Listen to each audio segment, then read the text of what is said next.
Hello hi, ಹೇಗಿದ್ದೀರಾ? ಎಲ್ಲರೂ ಚೆನ್ನಾಗಿದ್ದೀರಾ ಅಂತ ಭಾವಿಸ್ತಾ ನಾನಿವತ್ತು ಚಿರೋಟಿ ರವೆ, ಸೂಜಿ ರವೆ ಅಂತಲೂ ಕರೀತಾರೆ, ಚಿರೋಟಿ ರವೆ ಅಂತಲೂ ಕರೀತಾರೆ. ಇದರಿಂದ ಉಂಡೆ ಮಾಡಿ ತೋರಿಸ್ತೀನಿ ನೋಡಿ. ತುಂಬ ಈಸಿಯಾಗಿ ಮಾಡಿ ತೋರಿಸ್ತೀನಿ. ಇವಾಗ ಅದಕ್ಕೆ ಒಂದು ಕಪ್ಪು ಸೂಜಿ ರವೆ ತೊಗೊಂಡಿದ್ದೀನಿ. ಇದಕ್ಕೆ ನಾನು ಹುರಿಯೋಕ್ಕೆ ನಂದಿನಿ ತುಪ್ಪ ತೊಗೊಂಡಿದ್ದೀನಿ. ಶುದ್ಧವಾಗಿರೋ ನಂದಿನಿ ತುಪ್ಪನೇ ತೊಗೊಂಡಿದ್ದೀನಿ. ತುಂಬ ಚೆನ್ನಾಗಿರುತ್ತೆ ಅಂತ. ಕೆಲವರು ಡಾಲ್ಡಾನು ಹಾಕ್ತಾರೆ, ನನಗೆ ಯಾಕೋ ಡಾಲ್ಡಾ ಇಷ್ಟ ಇಲ್ಲ, ಹಾಗಾಗಿ ತುಪ್ಪ ಹಾಕಿ ಮಾಡೋಣ ಅಂತ ತುಪ್ಪ ತೊಗೊಂಡಿದ್ದೀನಿ. ಬನ್ನಿ ತೋರಿಸ್ತೀನಿ ಹೇಗೆ ಅಂತ ನೋಡಿ. ಇವಾಗ ಚೆನ್ನಾಗಿ ಹುರಿತಾ ಇದ್ದೀನಿ.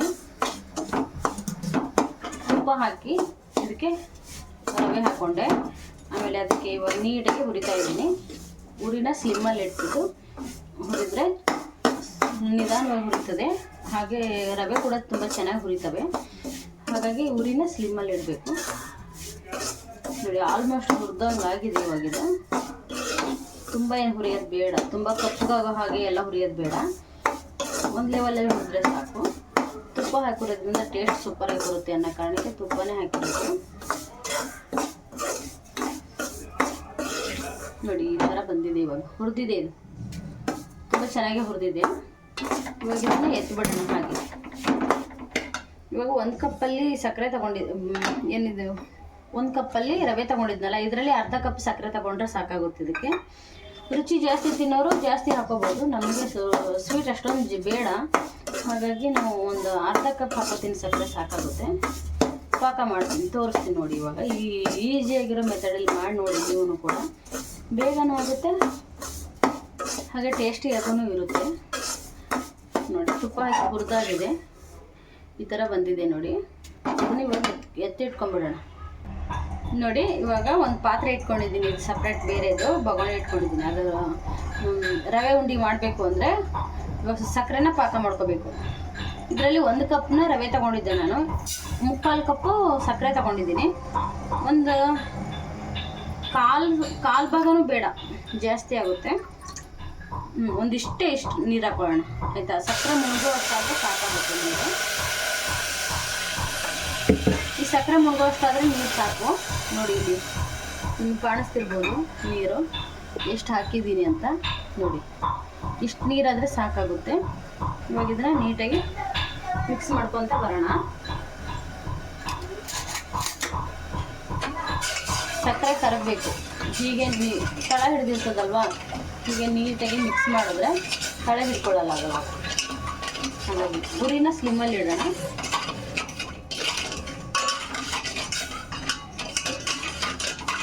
ಇದು ಸ್ವಲ್ಪ ಪಾಕ ಮಾಡ್ಕೊಳ್ಳೋಣ. ಕೆಲವರು ಹಾಗೇನೂ ಮಾಡ್ತಾರೆ, ನನಗೆ ಯಾಕೋ ಹಾಗೆ ಮಾಡಿದ್ರೆ ತುಂಬ ರವೆ ಹಾಗೆ ಇರುತ್ತಲ್ಲ, ತಿನ್ನಲ್ಲ ಮಕ್ಕಳುಗಳು ಅನ್ನೋ ಅಂತ ನಾನು ಪಾಕ ಮಾಡಿಕೊಂಡೇ ಮಾಡೋದು. ತುಂಬ ಚೆನ್ನಾಗಿರುತ್ತೆ ನೋಡಿ. ಒಂದೆಳೆ ಪಾಕ ಬರುತ್ತೆ, ಒಂದೆಳೆ ಪಾಕ ತೊಗೊಂಡ್ರೆ ಸಾಕಾಗುತ್ತೆ ಇದಕ್ಕೆ ಉಂಡಿಗೆ. ತಳ ಹಿಡಿದಿದೆ ಸ್ವಲ್ಪ, ಸಕ್ಕರೆ ಅಲ್ವಾ, ತಳ ಹಿಡ್ಕೊತಿದೆ. ತಿರುವಾಡ್ತಾ ಇರಬೇಕಂಗೆ ನಿಮಗೆ, ಅಂದರೆ ಬೇಗನೂ ಬರುತ್ತೆ ಪಾಕ. ಒಂದು 5 ನಿಮಿಷನಾದರೂ ಕುದಿಬೇಕಿದೆ. ಇವಾಗ ನೀರು ಚೆನ್ನಾಗಿ ನೀರು ಕುದ್ದು ನೀರು ಕಮ್ಮಿ ಆಗುತ್ತೆ. ಇವಾಗ ಕಡಿಮೆ ಆದಮೇಲೆ ಸಕ್ಕರೆ ಹಾಕೋಣ, ಇದೆಲ್ಲ ರವೆ ಹಾಕೋಣ ಆಯಿತಾ. ನೋಡಿ ಸಕ್ಕರೆ ಹಾಕ್ಕೊಂಡು ಈ ಥರ ಪಾಕನ ತಕ್ಕೋಬೇಕು ನೋಡಿ. ಇದು ಇವಾಗ ಸಕ್ಕರೆ ಹಾಕಿದ್ನೆಲ್ಲ ಕುದೀತಾ ಇದೆ. ಒಂದು ಚಿಕ್ಕ ಸ್ಪೂನಲ್ಲಿ 1 ಸ್ಪೂನು ಏಲಕ್ಕಿಯ ಪೌಡ್ರ್ ಹಾಕೋಣ ಪಾಕಕ್ಕೆ. ಇವಾಗ ಹಾಕೊಂಡ್ಬಿಡೋಣ, ಚೆನ್ನಾಗಿ ಗಮ್ ಅಂತ ಸ್ಮೆಲ್ ಬರುತ್ತೆ. ನಾವು ಹಾಕೊಂಡಾಗಿದೆ, ಸ್ಮೆಲ್ ಚೆನ್ನಾಗಿ ಬರ್ತಾಯಿದೆ. ಒಂದು ತಟ್ಟೆಯಲ್ಲಿ ನೀರು ತಗೋಬೇಕು. ನೀರು ತಗೊಂಡು ಈ ಥರ ನೋಡಿ ಇಲ್ಲಿ ಹೀಗೆ ಬಿಡಬೇಕು. ಇದು ಇವಾಗ ಇನ್ನೂ ಎಳೆ ಬಂದಿಲ್ಲ. ಇನ್ನೂ ಒಂದೆಳೆ ಪಾಕ ಬರಬೇಕು ಅಂದರೆ ಇದು ಸ್ವಲ್ಪ ಅಂಟ್ಕೋಬೇಕು ತಟ್ಟೆಗೆ. ಇನ್ನೂ ಅಂಟ್ಕೊಳ್ತಾ ಇಲ್ಲ. ಇದು ಇನ್ನೂ ಸ್ವಲ್ಪ ಕುದೀಲಿ. ಹೀಗೆ ಇದು ಕುದಿಯೋವರೆಗೂ ನಾವು ಹಾಗೆ ಕೈ ಆಡಿಸ್ತಾನೆ ಇರಬೇಕು. ಇದನ್ನು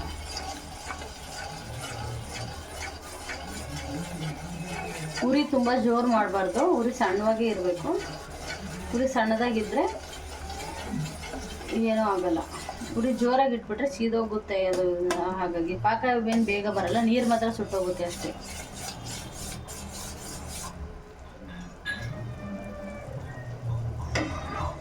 ನೋಡಿ ಇವಾಗ ಇಲ್ಲಿ ನೀರು ಇಟ್ಕೊಂಡಿದ್ದೀನಿ.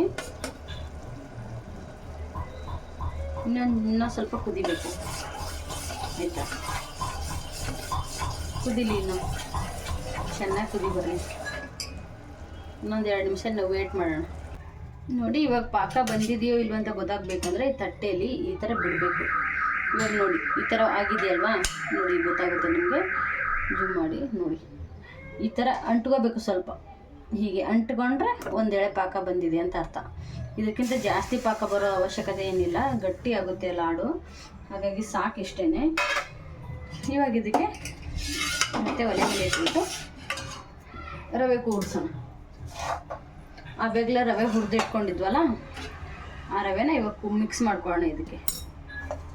ನೋಡಿ ಎಲ್ಲ ರವೆನೂ ಅದಕ್ಕೆ ಮಿಕ್ಸ್ ಮಾಡ್ಕೊಳ್ಳೋಣ.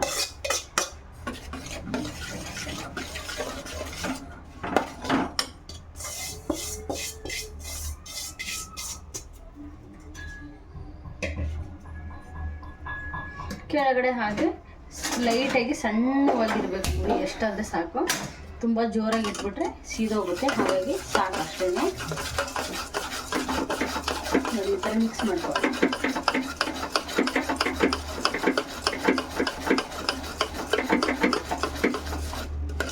ಚೆನ್ನಾಗಿ ಮಿಕ್ಸ್ ಮಾಡಬೇಕು.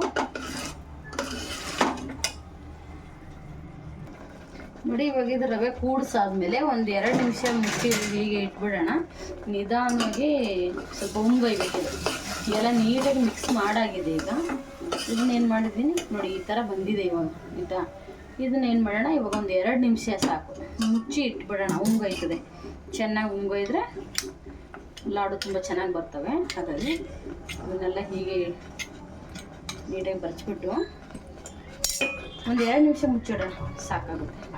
ಈಗ ಉಂಗೊಯ್ಲಿ ಚೆನ್ನಾಗಿ, ಅದು ಉಂಗೊಯ್ದ್ರೆ ಸಾಫ್ಟಾಗಿ ತುಂಬ ಚೆನ್ನಾಗಿ ಬರ್ತವೆ ಲಾಡು. ಹಾಗಾಗಿ ಆಮೇಲೆ ಲಾಡು ಹೇಗೆ ಮಾಡೋದು ಅಂತ ತೋರಿಸ್ಕೊಡ್ತೀನಿ ನೋಡಿ. ಇವಾಗ ಇದನ್ನು ತೆಗ್ದಿದ್ದೀನಿ ನೀಟಾಗಿ, ಆರಿದೆ. ಇವಾಗ ಏನು ತೊಂದರೆ ಇಲ್ಲ, ಕಟ್ಬೋದು ಆರಾಮಾಗಿ. ಈಗ ಇಷ್ಟಿಷ್ಟು ಸ್ವಲ್ಪ ಸುಡ್ತಾ ಇದೆ, ಆದ್ರೂ ನೋಡಿ ಇಷ್ಟಿಷ್ಟು ತಗೊಂಡ್ಬಿಟ್ಟು ಈ ಥರ ಕಟ್ಟೋಣ.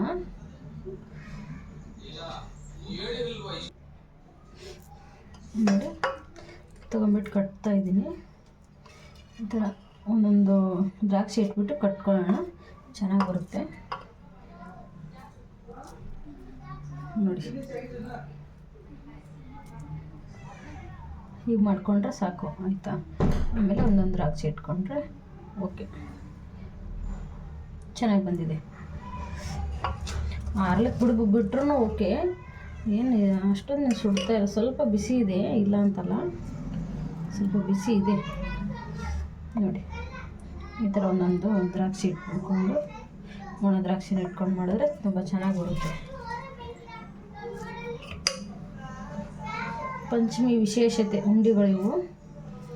ಒಂದ್ಸಲ ನೀವು ಕೂಡ ಟ್ರೈ ಮಾಡಿ ನೋಡಿ, ಇಷ್ಟ ಆಗ್ಬೋದು.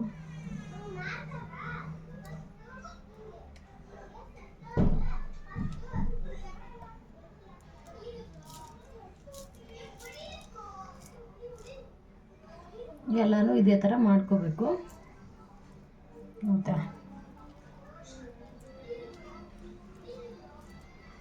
ಅಂಟಿದೆಯಲ್ವಾ, ಹಾಗಾಗಿ ಸ್ವಲ್ಪ ಅಂಟುಕೊಳ್ಳುತ್ತೆ ಕೈಗೆ, ತೊಂದರೆ ಏನಿಲ್ಲ ನೋಡಿ. ನೋಡಿ ಆಗಿದೆ, ಎಲ್ಲ ರವೆ ಉಂಡೆ ರೆಡಿ ಆಗಿದೆ. ನೋಡ್ಕೊಳ್ಳಿ ಹೇಗೆ ಬಂದಿದೆ ಅಂತ ನೋಡಿ. ಸೇಪು ತುಂಬ ಚೆನ್ನಾಗಿ ಆಗಿದೆ. ನೀವು ಕೂಡ ಒಂದ್ಸಲ ಟ್ರೈ ಮಾಡಿ ನೋಡಿ ಆಯಿತಾ.